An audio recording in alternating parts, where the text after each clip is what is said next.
So the next stitch I'm going to show you is a whip stitch, and this is really helpful for hemming or rolling over the side, kind of like if you think about at the bottom of your pants or at the bottom of a dress, how the fabric is folded over. So what I want you to do is on one side of your fabric, fold it over twice. We're going to hide that cut edge. And if you have an iron, it would be really helpful if you ironed this, but here's another trick. If you really have anything, you can kind of use it to push these creases into your fabric just for today. If you don't have an iron ready, you could also use the back of a spoon or a mug or something just to kind of press that so it stays where you want it. I'm going to thread my needle again.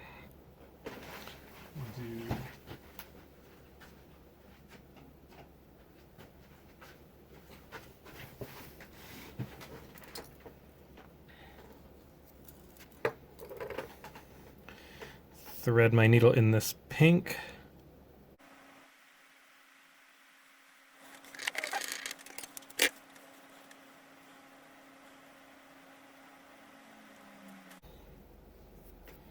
Okay, so now to start my whip stitch, I'm going to start at one end and I'm going to just come up through just this folded part because I want to hide my knot in there. So there's my knot. Could cut these tails off a little bit so that they don't stick out so far.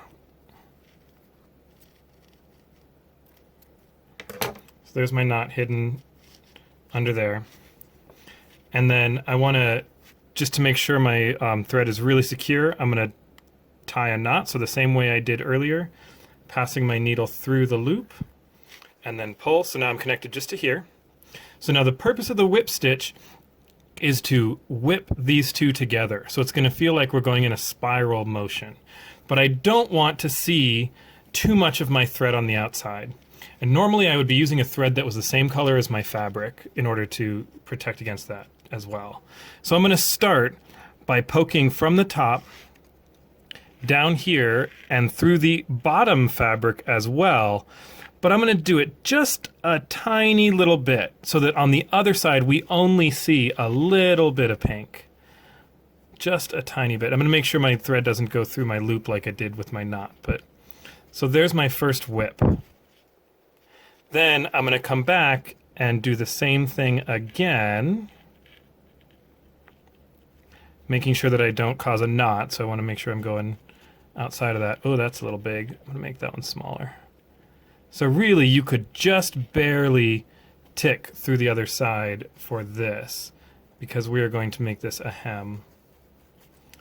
And then pull my thread. So there you start to see the whipping. Here we'll do another one, just barely. Trying to get tangled in my own thread there. And then pull. So that's what my whip stitch is going to start to look like. Let me turn this so it's a little bit easier on me.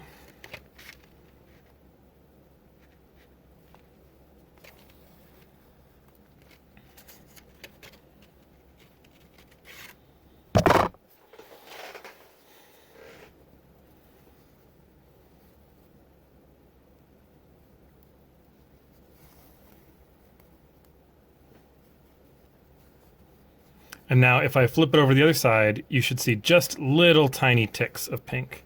And if it were the same color as the fabric, you wouldn't even notice it. So try and make those stitches as small as possible on the other side.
And there's my whip stitch.